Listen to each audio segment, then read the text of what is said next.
सचेत हौं, सजग रहौं, सुरक्षित बनाऊ।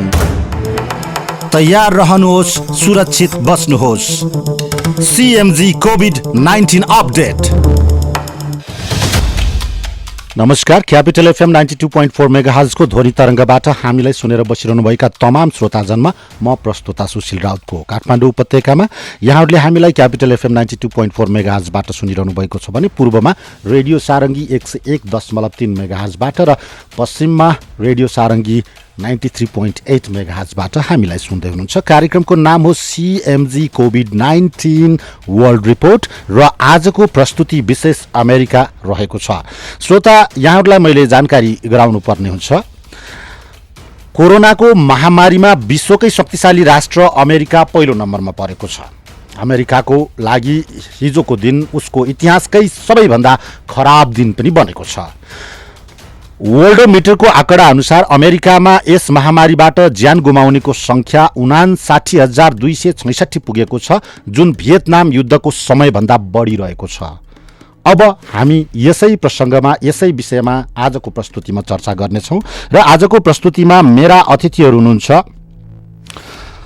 अमेरिकाको बोस्टनबाट चर्चित पत्रकार दिनेश कार्की र अमेरिकाकै क्यालिफोर्नियाबाट विगत 10 वर्षदेखि अमेरिकामै विज्ञ चिकित्सकका रूपमा सेवारत डाक्टर नवीन तिमल सिन्हा। कार्यक्रमको नाम हो CMG COVID-19 वर्ल्ड रिपोर्ट र आजको वर्ल्ड रिपोर्ट अमेरिका विशेष रहेको छ। यहाँहरूलाई मैले जानकारी गराइसकेको छु। यति बेला मेरो फोन सम्पर्कमा चर्चित पत्रकार दिनेश कार्की मेरो सम्पर्कमा हुनुहुन्छ। मेरो पुरानो सहकर्मी मित्र पनि हुनुहुन्छ। दिनेशजीलाई म स्वागत गर्दैछु प्रस्तुतिमा। दिनेशजी नमस्ते अनि स्वागत छ। हजुर नमस्ते सुशीलजी, धन्यवाद धेरै धेरै। के छ, केही समय अगाडि यहाँबाट नै हामीले अमेरिकाको वस्तुगत परिस्थितिको विषयमा आम नेपाली श्रोतामाझ प्रस्तुत गरेका थियौँ। अहिलेको स्थिति, आजको स्थिति, जस्तो हिजो मंगलबार अमेरिकाको इतिहासमै एउटा गाह्रो दिन, जुन तथ्याङ्कको हिसाबबाट अमेरिकामा हिजो भियतनाम युद्धमा जुन किसिमको अमेरिकीहरूको एउटा चाहिँ नरसंहार भएको थियो, त्योभन्दा पनि विषम परिस्थिति भएको भन्ने खबरहरू पनि आइरहेको छ। अब यहाँले के भन्नुहुन्छ, अहिलेको स्थिति के हो? हजुर सुशीलजी, अब तथ्याङ्कको कुरा गर्नु पर्दाखेरि चाहिँ नि अहिलेसम्म अमेरिकामा 57,000 जनाको चाहिँ मृत्यु भइसकेको छ यो कोभिड-19 को कारणले गर्दाखेरि है। अनि त्यसपछि अब अहिले यो जुन कोरोना भाइरसको केसहरू पनि एकदमै धेरै रेकर्ड हाई नम्बरमा छ, जस्तो कि 10 लाख मानिसहरू यसको चाहिँ संक्रमणमा परेका छन् र चाहिँ नि अब जनसङ्ख्याको हिसाबले हेर्ने हो भने अमेरिकामा करिब 33 करोड मान्छेहरू छन् हैन। त्यो हिसाबले चाहिँ अब संक्रमण पनि त्यही रूपमा र यसको चाहिँ नि भौगोलिक क्षेत्रफल पनि ज्यादा ठुलो रहेको छ हैन। अब अर्को कुरा भनेको यहाँ सबैभन्दा बढी प्रभावित र सबैभन्दा बढी मानवीय क्षति बेहोरेको राज्य भनेको न्युयोर्क हो, जसमा अहिलेसम्म 22,000 भन्दा बढीको मृत्यु भइसकेको छ र चाहिँ त्यसपछि त्यसको छिमेकी राज्य चाहिँ न्यू जर्सी, त्यसमा पनि धेरै मानिसहरूको मृत्यु भएको छ। र म बसेको राज्य म्यासाचुसेट्स, यसमा चाहिँ अहिलेसम्म करिब 3,300 जनाको चाहिँ मृत्यु भइसकेको छ। र आफ्नो राज्यको बारेमा भन्नु पर्दाखेरि धेरै जसो चाहिँ सिनियर होममा बस्ने वृद्धहरू हुनुहुन्छ र चाहिँ त्यसमा अधिकांश भनौँ 56% भन्दा बढी चाहिँ मृत्यु वृद्धहरूको चाहिँ देखिएको छ सुशीलजी। हजुर, यो जुन किसिमको तथ्याङ्क यहाँले प्रस्तुत गर्नुभयो यो तुलनात्मक रूपमा अहिलेसम्म सबैभन्दा बढी चाहिँ नि त्यो जुन महाव्याधिले च्यापेको, महाविपत्तिले च्यापेको, महामारीले च्यापेको जस्तो हामीले यहाँ नेपालबाट भनौँ न, यो नेपाल र अमेरिका ठ्याक्कै उल्टो पर्छ भन्छन्। हामीलाई अझ बच्चा बेलामा ग्लोबको जानकारी नहुँदाखेरि त पाताल मुनिको देश भन्ने गर्थे हैन, र केही साहित्यकारहरूले पातालतिर भासिँदा केही कृतिहरू पनि लेख्नु भएको छ क्यारे अमेरिकाको विषयमा, र यहाँ पनि अमेरिकामा धेरै समयदेखि बस्दै आइरहनु भएको छ सपरिवार। के छ स्थिति, के हो? हजुर, अब यसलाई चाहिँ अब अमेरिका जस्तो कि पृथ्वी चाहिँ गोलो भएको हुनाले यहाँ बस्ने मान्छेहरूले नेपालमा भएको मान्छेहरूलाई पाताल मा बस्ने मान्छेहरू भन्न सक्छन् अथवा नेपालमा बस्ने मान्छेहरूले यसलाई पाताल भन्न सक्छन् किनभने पृथ्वी त रोटेट हुँदै जाने कुरा हो होइन। र अब जब हामीले क्षतिको कुरा गरिरहेछौँ अब हामी स्पेसिफिकल्ली नेपालीहरूको चाहिँ क्षतिको कुरा गर्नु पर्दाखेरि अहिलेसम्म अमेरिकामा कोरोना भाइरसको कारणले गर्दा मृत्यु हुने नेपालीहरूको सङ्ख्या करिब 10 जना जति रहेको छ है। अनि त्यसपछि अब सबैभन्दा बढी क्षति भएको चाहिँ जसरी अब अमेरिकामा सबैभन्दा बढी क्षति भएको ठाउँ न्युयोर्क हो, त्यसै गरी न्युयोर्कमा पनि धेरै नेपालीहरू बस्ने भएको कारणले गर्दाखेरि त्यहाँ नै सबैभन्दा बढी क्षति हुन पुगेको छ, धेरै मृत्युहरू हुन पुगेको छ। र आज मैले न्युयोर्कमा रहनुभएका जुन नेपाली अभियन्ताहरू नेपाली समाजसेवीहरू जो त्यो क्षेत्रमा काम गरिरहनु भएको छ उहाँहरूसँग कुराकानी गर्दाखेरि चाहिँ नि एउटा राम्रो समाचार मैले प्राप्त गरेँ। कस्तो भने त्यहाँ चाहिँ धेरै नेपालीहरू चाहिँ ठिक हुँदै गइरहेको, गम्भीर अवस्था चाहिँ नि कमैको भएको भन्ने चाहिँ देखिएको छ। र कति नेपालीहरू त्यहाँ सङ्क्रमित छन् भन्ने विषयमा चाहिँ नि ठ्याक्क तथ्याङ्क चाहिँ त्यसरी लिन नमिल्ने रहेछ। त्यहाँ अब सङ्क्रमित अब अस्पतालमा सङ्क्रमण भएको कारणले गर्दा उपचारको लागि अस्पतालमा जाने व्यक्तिहरूको सङ्ख्या अस्पतालबाट लिन नमिल्ने, किनभने उनीहरूको गोपनीयताको कारणले गर्दाखेरि र हस्पिटलको विभिन्न प्रोटोकलको कारणले गर्दाखेरि त्यो डेटा उनीहरूले लिन नमिल्ने रहेछ। र चाहिँ नि अब साह्रै बिरामी परेको अवस्थामा अनि त्यसपछि उनीहरूको परिवार चाहिँ सम्पर्कमा चाहिँ आउन नसकेको अवस्थामा चाहिँ समुदायका मान्छेहरू जो लिडरहरू छन्, जो बाठाटाठा छन्, तिनीहरूलाई चाहिँ नि हस्पिटलहरूले सम्पर्क गर्ने गरेको रहेछ। जस्तो कि तपाईँले भन्नुभयो त्यसो गर्दाखेरि 4-5 जना जुन नेपालीहरू चाहिँ अहिले क्रिटिकल सिचुएसनमा छन् रे। त्यो जुन एल्महर्स्ट हस्पिटलमा मैले आज दिउँसो कुरा एल्महर्स्ट हस्पिटल भनेको यो ज्याक्सन हाइटमा भएको न्युयोर्कको होइन? हजुर हजुर ओके, त्यो ठाउँमा। अनि अब अघि मैले गुड न्युजको कुरा गर्दै थिएँ। गुड न्युजको भन्नुपर्दाखेरि जे जति नेपालीहरू चाहिँ अब सङ्क्रमित अवस्थामा थिए उनीहरू सबै ठिक हुँदै गइरहेको अवस्थामा हुनुहुन्छ होइन। र चाहिँ कतिपय ठिक भइसक्नु भयो। अनि त्यसपछि अब धेरै चाहिँ लासहरू अपार्टमेन्टहरूबाट बाहिर निकालेको देख्दा अनि त्यसपछि अस्पतालमा चाहिँ धेरै नेपालीहरूको के अरे धेरै विदेशीहरूको मृत्यु भएको समाचार सुन्दाखेरि चाहिँ जो कसैलाई पनि त्यो क्षेत्रमा बस्ने मान्छेहरूको लागि चाहिँ अब एउटा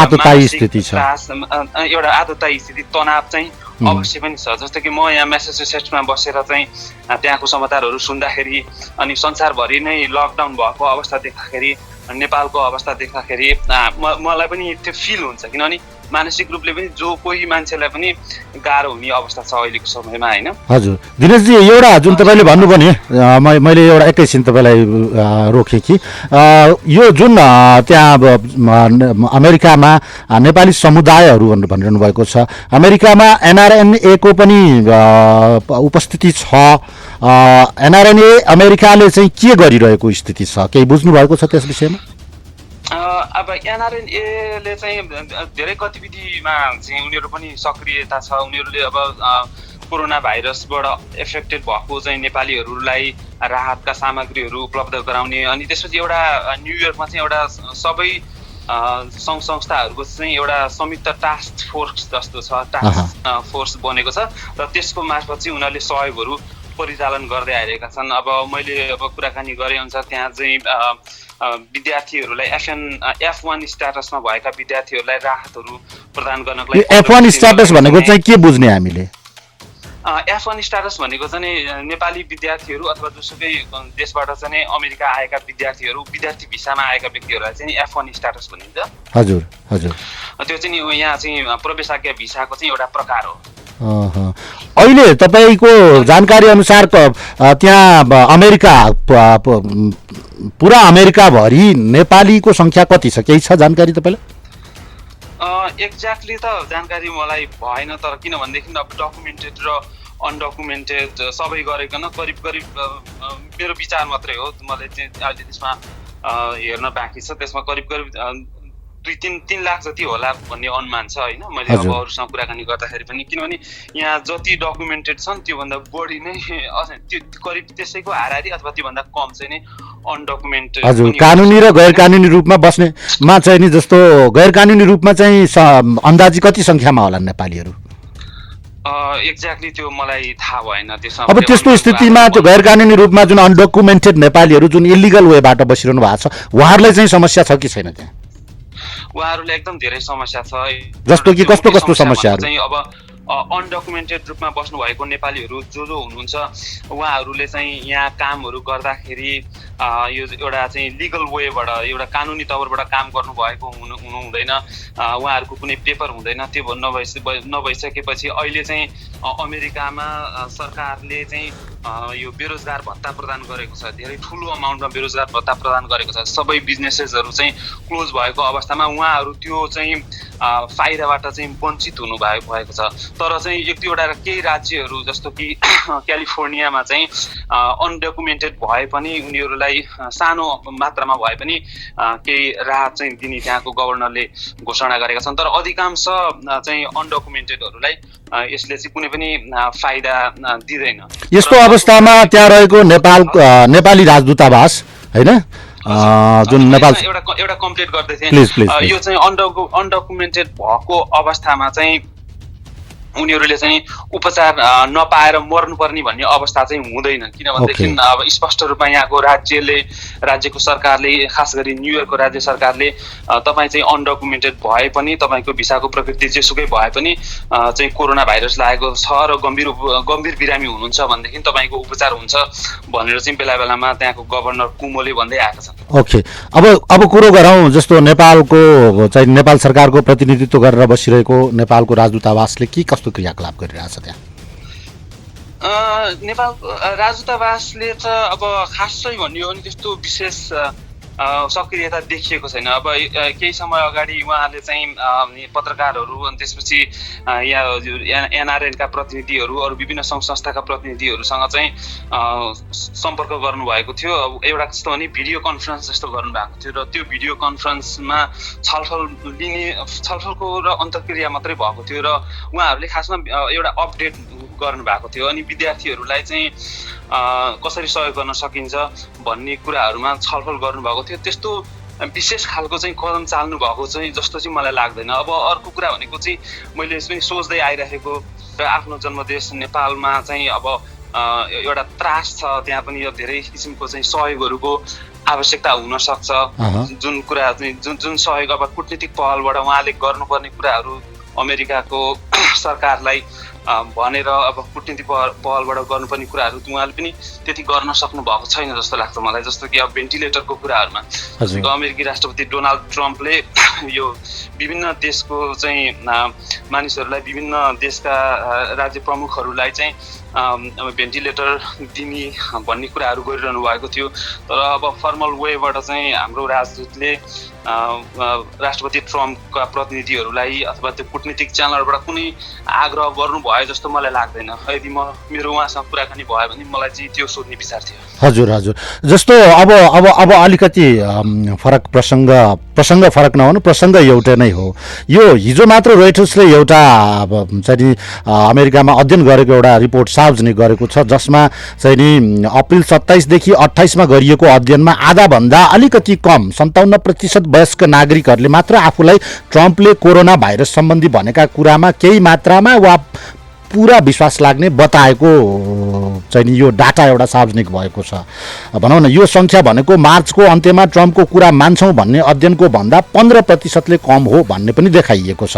यसै गरी सहभागी मध्ये झन्डै 98% अमेरिकीले उनीहरूलाई कोरोनाको सङ्क्रमण भएको कहिल्यै डोनाल्ड ट्रम्पको कीटाणुनाशकको सुई लगाउने सुझाव नमान्ने बताएका छन्। भनेको मतलब जो यो बिचमा यो पनि हल्ला आइरहेको थियो कि डोनाल्ड ट्रम्पले चाहिँ नि कीटाणुनाशकको सुई लगाउन मिल्छ भन्ने किसिमका कुराहरू पनि उनले भनेको र ठट्टा स्वरूप आएको हो कि रियालिटी स्वरूप आएको हो, त्यो यहाँहरूले कसरी लिनुभएको छ यो कुरालाई, यो तथ्याङ्कलाई, यो चिजलाई? जस्तो कि खासै भन्यो भनेदेखि अमेरिकी राष्ट्रपति डोनाल्ड ट्रम्पले चाहिँ दिनुभएको वक्तव्यहरू, मिडिया मार्फत चाहिँ बोल्ने कुराकानीहरू, त्यसलाई चाहिँ नै यहाँको चाहिँ अधिकांश जनताहरूलाई त्यसले छोएको छैन। किनभनेदेखि उहाँले एउटा सामान्य ज्ञानमा हुनुपर्ने कुराहरू एउटा चाहिँ हाई स्कुल लेभलको मान्छेमा हुनुपर्ने खालको जति पनि सामान्य ज्ञान उहाँमा त्यति बेला देखिएन। किनभनेदेखि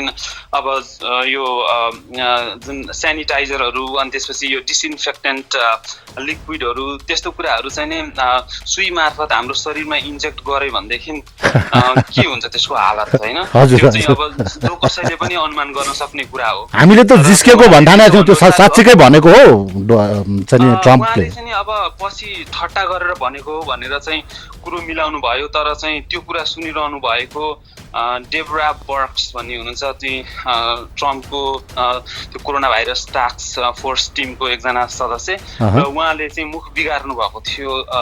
त्यो हेर्दाखेरि चाहिँ उहाँले साँच्चीकै भन्नुभएको हो जस्तो लाग्छ मलाई। ओके, र दिनेशजी अब यहाँसँगको हाम्रो निर्धारित समय निकै गइसकेको छ। सँगसँगै हामीले क्यालिफोर्नियाबाट एकजना वरिष्ठ चिकित्सक, लोकप्रिय चिकित्सकसँगको अन्तर्वार्तालाई पनि अगाडि बढाउने कोसिस गरिरहेका छौँ। अब हुन त संसारको सबैभन्दा ठुलो अर्थतन्त्र यो अमेरिकाको अर्थतन्त्र के हुन्छ एउटा छोटो रूपमा जानकारी पाउँ न। तपाईँ तिनै हुनुहुन्छ र अलिकति आर्थिक बिटमा पनि तपाईँ विज्ञ व्यक्ति हुनुहुन्छ नेपालमा पत्रकारिताको क्रममा। यसर्थ के छ स्थिति अर्थतन्त्र अमेरिकाको? सुजयजी, अमेरिकाको अर्थतन्त्र भनेको निकै ठुलो भीमकाय अर्थतन्त्र भएको देश हो अमेरिका। किनभनेदेखि अमेरिकाको अर्थतन्त्रको साइज भनेको 21.44 खर्ब डलर बराबरको हो, र यसको साइज भनेको चाहिँ संसारको सम्पूर्ण अर्थतन्त्रको 23.6% हो। जबकि अर्को यसको निकटतम प्रतिस्पर्धी चाइनाको अर्थतन्त्र भनेको जम्मा 15.5% मात्र छ। त्यस कारणले गर्दाखेरि अमेरिका चाहिँ संसारभरिमा एकदमै निकै ठुलो इन्फ्लुएन्सल पावर भएको अर्थतन्त्र हो।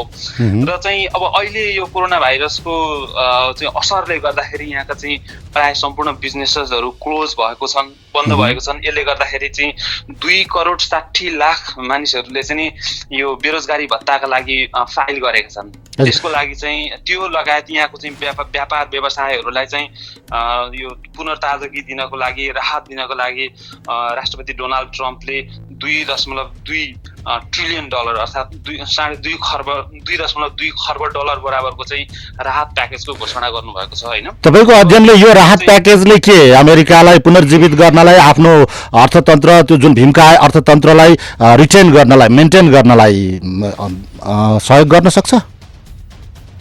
यो अर्थतन्त्रलाई चाहिँ यो बचाउन चाहिँ सक्छ, तर यसलाई चाहिँ मेन्टेन गर्नको लागि अथवा यसलाई चाहिँ ग्रो गर्नको लागि चाहिँ नै निश्चित रूपमा नै एउटा कुनै ठुलो भ्याक्सिनको चाहिँ आवश्यकता पर्छ। किनभने त्यो भ्याक्सिन भएन भनेदेखि आर्थिक गतिविधिहरू चाहिँ पूर्ववत अवस्थामा चल्न सक्दैनन्। यो अमेरिकाको लागि मात्रै होइन, चाहिँ बेलायतको लागि, चाइनाको लागि, संसारभरिको लागि, नेपालकै लागि पनि यो चाहिँ एकदमै महत्त्वपूर्ण छ, क्याटास्ट्रोफिक कुरा हुन सक्छ यदि त्यो भएन भनेदेखि। सही हजुर। रिसेन्टली अब हालसालै एउटा चाहिँ भ्याक्सिनको गुड न्युज पनि आएको थियो, तपाईँहरूले पनि सुन्नुभयो होला होइन।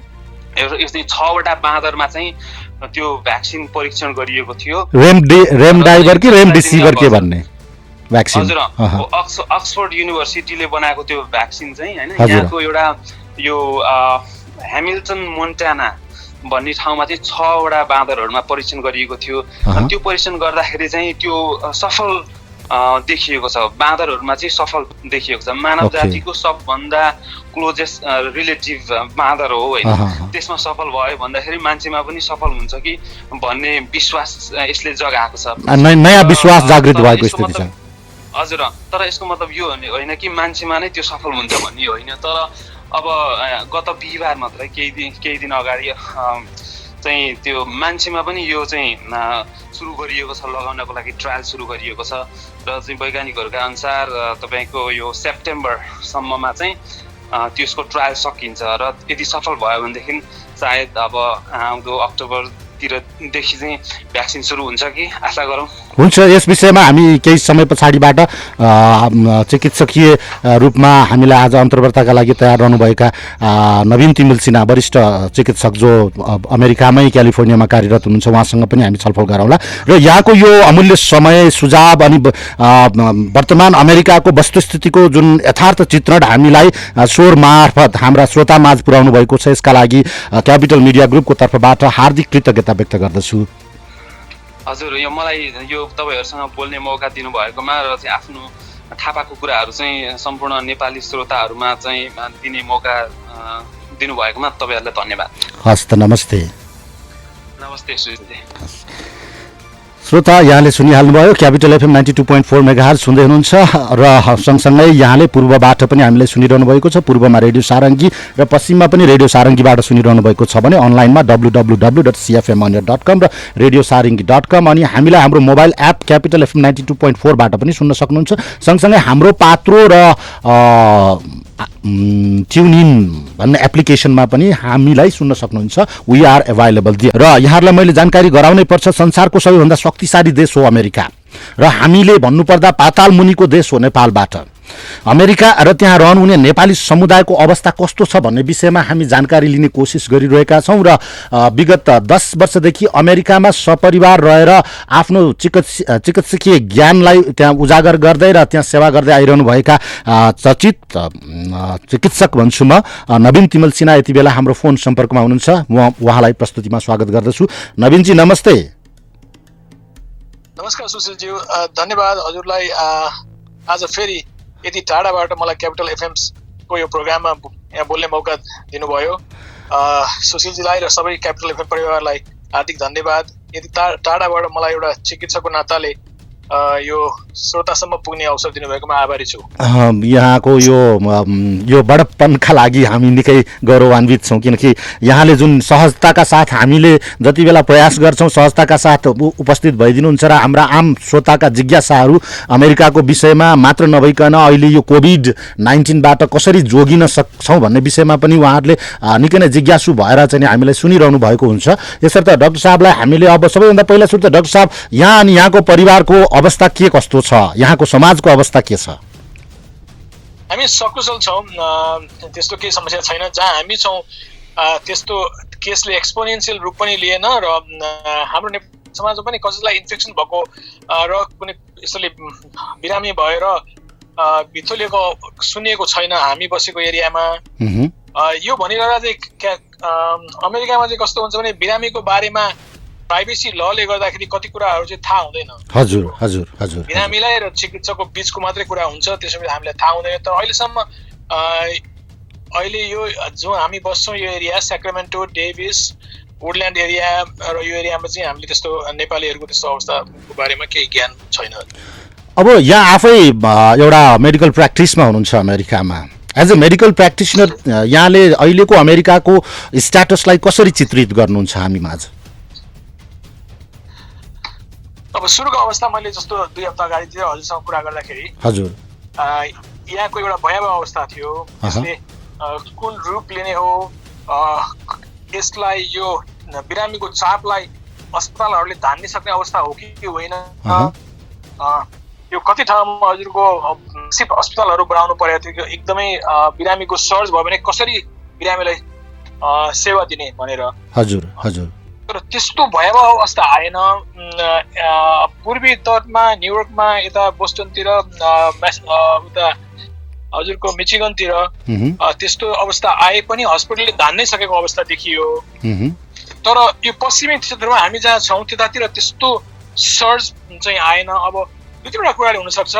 एउटा चाहिँ पहिल्यै यहाँ लकडाउन गरियो, त्यही भएर केसहरू फैलिन पाएन। अर्को चाहिँ अब न्युयोर्क सहर चाहिँ एकदमै मोबिलिटीको हिसाबले पनि त्यहाँ सबै पनि छ, अनि त्यहाँको अपार्टमेन्ट पनि ठुल्ठुला अपार्टमेन्टहरू छन्, मानिसहरू जम्मा हुने पनि त्यतिकै छ, पपुलेसन पनि त्यतिकै एक सानो ठाउँमा भएको हुनाले त्यस्ता ठाउँहरूमा चाहिँ यो आगो जस्तो सल्किने रोग एउटाबाट 5 जना 5 जनामा 10-20 जना 20 जना यस्तो सल्किने रोग भएको हुनाले त्यहाँ चाहिँ धेरै प्रकोप भयो। हजुर। यता पश्चिम तटीय त्यति प्रकोप भएन। तर त्यसो भइरहँदा यहाँ पनि हजुरको क्यालिफोर्निया पनि झन्डै 1755 जनाको मृत्यु आँकडा छ आजको दिनमा। झन्डै 43,000 मान्छेलाई इन्फेक्सन भएको क्यालिफोर्नियामा छ अहिलेको डेटाले। तर धेरै टेस्टिङ हुन बाँकी छ। अहिलेको अवस्था त्यही छ। झन् अमेरिकामा झन्डै 10 लाखलाई सङ्क्रमण भएको र झन्डै हजुरको 58,000 भन्दा माथिको मृत्यु भएको अवस्था हो। हजुर 58,000ले आफ्नो हजुर जस्तो अहिलेको जस्तो मैले केही समय अगाडि मात्र ओल्डोमिटरबाट जुन एउटा चाहिँ नि त्यहाँको आँकडा हेरेको थिएँ त्यसमा 59,266 पुगेको छ र यसले अर्को एउटा के पनि चित्रित गरेको छ भने हिजोको दिन अमेरिकाको लागि भियतनाम युद्धको समयभन्दा पनि बढी दर्दनाक रहेको पनि चित्रित गरेको पाइन्छ। के हो यसको रियालिटी? भियतनाम युद्धमा जति अमेरिकनहरूले ज्यान गुमाउनु भयो त्यो भन्दा बढी यो 2 महिनामा यो भाइरसको महामारीले अवस्था हो। हजुरले त्यो ठिक भन्नुभयो, त्यो अवस्था छ। के अमेरिकाको मेडिकल सिस्टमले फाइट गर्न नसकेको हो कि अथवा गभर्नमेन्ट पोलिसी बेलामा त्यो उचित हुन नसक्दाखेरि यस्तो भएको हो? अब यो मेरो पर्सनल ओपिनियन हो। यसमा अब अरूको अर्कै हिसाबको मूल्याङ्कन हुन सक्छ हैन सुशीलजी? हजुर हजुर। अब यो कस्तो भने एकदम आगो जस्तो फैलिने अहिले चाहिँ मलाई लाग्छ हाम्रो ग्लोबलाइजेसनले गर्दा चाहिँ ठाउँबाट अर्को ठाउँमा मोबिलिटी छ। अब अमेरिका एउटा कन्जम्सन खालको हिसाबले कन्ट्री छ, चाइना एउटा हजुरको प्रोडक्सन हिसाबले कनेक्टेड छ। चाइना अमेरिका युरोप सबै म्याक्सिमम सामानहरू चाइना बन्छ, बिजनेस छ त्यहाँ, यो त सबै ग्लोबलाइजेसन छ। त्यसैले मान्छेहरू आउने जाउने भइरहेको छ। अब चाइनामा सुरु भयो यो, त्यहाँबाट सुरुमा चाइनामा पनि यकिन गरेर यति विस्फोटक स्थितिमा आउला भनेर सरकारले पनि सोचेको थिएन। पछि सुरुमा ढिलो भइसकेको थियो, त्यहाँबाट रोग फुत्किएर हजुरको युरोप पुग्यो। अब युरोपबाट पनि त्यति कनेक्टिभिटी छ अमेरिकामा, अमेरिका आयो अनि सरकारले पनि सुरुमा यसलाई त्यति जोरदार यस्तो हुन्छ भनेर आकलन गर्न नसकेको अवस्था हो।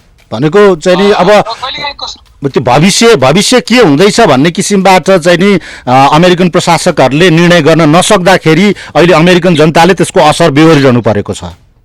हजुर सही। यो अब यो अलिकति 2-3 हप्ता पहिला लकडाउन गर्न सकिएको भए 60,000बाट झरेर हजुरको झन्नै 5-6 हजार मात्रै मृत्यु हुन्थ्यो होला मान्छेहरूको।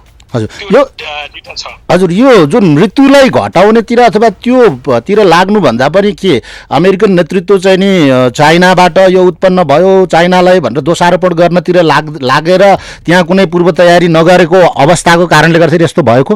चाइनिजहरू त अब यो चाहिँ नि उत्पत्ति चाइनाबाट भएको होइन, देखा परेको चाहिँ वुहानमा हो पहिलोचोटि, तर यो उत्पत्ति भएको ठाउँ चाहिँ साइन्सले पत्ता लगाएको छैन, रिसर्चले पत्ता लगाएको छैन भनेर चाइनिजले अमेरिकन भोइसको लिडरको भोइससँग डिफेन्स गरिरहेको स्थिति छ। त्यहाँ आम बुझाइ चाहिँ के छ यस विषयमा? यो आएको चाइनाबाटै हो। अब यस्तो जेनेटिकली हेर्दाखेरि त्यस्तो ल्याबबाट आएको जस्तो देखिन्न, त्यो प्रमाणित पनि छैन। त्यो सबै बकमपुसे गफ हुन्, हजुर। यो अब कसरी यो रोग आयो भन्नेमा चाहिँ यकिन छैन। अब त्यो चाहिँ चिनिया गभर्मेन्टले नै रिसर्च गर्नुपर्ने हो, किनभने अरू देशको मान्छे गएर त्यहाँ हेरिँदैन, जान पनि दिएको छैन। हजुर। त्यो हिसाबले थाहा छैन। तर अमेरिकाको हिसाबले चाहिँ सुरुमा यस्तो विस्फोटक रूपमा यो रोग फैलिन्छ र यो यस्तो कन्ट्याजियस छ भन्ने कुरा चाहिँ पोलिटिकल लिडरसिपले क्याल्कुलेट गर्न सकेन र तयारी त्यस्तो रूपमा गर्न सकेन। हजुर त्यही लाग्छ मलाई। अनि अर्को एउटा यो हुन त अब चाहिँ नि जोकै कुरा होला, यो के सेनिटाइजरहरू चाहिँ नि जब अथवा भनौँ न यो जीवाणु नाश गर्ने चाहिँ नि केमिकलहरू चाहिँ इन्जेक्सनबाट चाहिँ नि पेसेन्टले दियो भने ठिक हुन्छ भनेर ट्रम्पले भन्नुभएको भन्ने कुरा कतिको यथार्थ कतिको सत्य हो? त्यो अब एकदम राष्ट्रपतिले बोल्न नहुने बकमपुसे कुरा हो। हजुर हजुर। कहिलेकाहीँ कस्तो हुन्छ भने एउटा राजनीतिक व्यक्तिले एउटा प्लेटफर्मबाट त्यस्तो कुरा बोलिदिँदाखेरि एउटा संसारलाई एउटा भोइस दिँदाखेरि नराम्रो असर पर्छ। अब म के भन्छु भने राजनीतिज्ञहरूले भन्दा पनि हामीले एक्सपर्टहरूबाट सुन्नुपर्छ। यस हजुर हजुर। यो भाइरस चाहिँ एउटा कस्तो भने स्पेरिकल भाइरस हो। दुईटा लिपिड लेयर छ, फ्याटको लेयर छ, अनि त्यहाँ प्रोटिनको स्पाइक्स हुन्छ। भाइरस चाहिँ अब अल्कोहल 60% अल्कोहलले पनि मर्छ, जस्तो डिसइन्फेक्टरहरूले मर्छ चाँडै। अब हात धोएर साबुनले राम्रोसँग 20 सेकेन्ड हात धुनुभयो भने साबुनले पनि त्यो पोसोलाई काट्छ अनि त्यो भाइरस मर्छ। अब यो भाइरसले इन्फेक्सन गर्ने भनेको चाहिँ हजुरको शरीरमा पुगेपछि रेफ्लिकेसन सुरु भएर गर्ने हो, होस्ट चाहिन्छ यसलाई होइन। अब त्यो हिसाबमा त्यो लाइसोल या कुनै डिसइन्फेक्टेन्ट इन्जेक्ट गरेर भाइरस मर्ने होइन हजुरको, मान्छे नै मर्न सक्ला। मान्छे मर्छ जस्तो अब हजुरले अब फोक्सोमा छ, फोक्सोमा कति लाइसोल हाल्ने हजुर ओक्सोमा लाइफस्टाइल हाल्दाखेरि त मान्छे नै मरिहाल्छ हो हजुर हजुर यो होइन नि आज राष्ट्रपति ट्रम्पले मैले जोक गरे हो भनेर भन्दैछन् अब यसको बारेमा अब थाहा छैन के सोचबाट भने हजुर अब हुन त यहाँ हाम्रै देशमा पनि हाम्रो प्रधानमन्त्रीज्यूले यो चाहिँ नि बोसिए चाहिँ उसबाट हो तातो पानीले यसो अलिकति कुल्ला गऱ्यो भने जान्छ भन्ने किसिमको चाहिँ नि अभिव्यक्ति पनि दिनुभएको थियो नेताहरूले सम्भवतः धेरै बुझेर पनि यस्ता अभिव्यक्तिहरू बेला बेलामा अथवा आउँछन् होइन अब यो हजुरले एउटा तातोले मर्छ तर तातोले मर्नलाई 70 सेल्सियस भन्दा बढी टेम्परेचरमा चाहिँ यो भाइरस मर्छ ओके तर 70 सेल्सियस भनेको त धेरै तातो भयो नि त्यो त हामीले पिउन सक्दैनौँ त्यो पानी हजुर अब as a medical professional medical expert चाहिँ नि जुन अमेरिकाले जुन किसिमको वस्तुस्थिति परिस्थिति भोगिरहेको छ यहाँ त प्रत्यक्ष हुनुहुन्छ त्यहाँ सेवारत हुनुहुन्छ नेपालले चाहिँ नि जस्तो अब यहाँ नेपालमा चाहिँ लकडाउनको आज 37औं दिन पुग्यो 30 दिन 31 दिनसम्म चाहिँ लकडाउन अलि राम्रोसँग परिपालना भइरहेको थियो कि भन्ने स्थिति थियो भनौँ न 26 27 28 दिनसम्म त्यस पछाडिबाट चाहिँ नि अहिले लकडाउन कता के कसो बिग्रेको हो कि स्थिति अलिकति जनमानस अलिकति आतिएका हुन् कि अथवा उद्वेलित भएका हुन् कि भन्ने स्थिति छ यति बेला तपाईँ के सल्लाह दिनुहुन्छ विशेष त हाम्रो देशको सरकार अनि हामी नेपाली जनतालाई अब लकडाउनको फटिक त हुँदो रहेछ भनेको थकान हुन्छ मान्छेले कति भित्र गरेर बस्ने मान्छे चाहिँ सामाजिक प्राणी हो हजुर काम गर्नु पर्यो आर्थिक हिसाबले पनि आफूले चल्नु पर्यो हजुर त्यो अवस्था छ यहाँ पनि त्यस्तो अवस्थाहरू देखिएको छ तर के भन्छ भने सबभन्दा इम्पोर्टेन्ट कुरा यो रोगले चाहिँ यो रोग चाहिँ यति कन्ट्याजियस छ यो रोगबाट चाहिँ यो महामारीबाट हामीले थुप्रै कुरा सिक्नुपर्ने हुन्छ आफ्नो स्वास्थ्यलाई कसरी ख्याल राख्ने कसरी शारीरिक दूरी राख्ने कसरी आफूलाई आफ्नो मुखलाई कभर गर्ने कसरी आफ्नो व्यापार व्यवसाय चलाउने धेरै कुरा चेन्ज हुन्छ हजुर यो रोगपछि यो महामारीपछि भनेको हाम्रो अब जीविको आर्जन गर्ने तौर तरिका जिउने तौर तरिकाहरू धेरै चिज परिवर्तन हुँदैछन् भनेको अहिले भर्खर अब एउटा भर्खर मैले समाचार पढेँ चीनमा स्कुल सुरु भयो कति ठाउँमा हजुर बच्चाहरूलाई चाहिँ 1-1 मिटर पर राखियो यस डिस्टेन्स मेन्टेन गरिएको छ फिजिकल डिस्टेन्स मेन्टेन गर्न हजुर स्कुल सुरु भएको छ हरेक कुरा त्यस्तो हुन्छ अब मान्छेहरू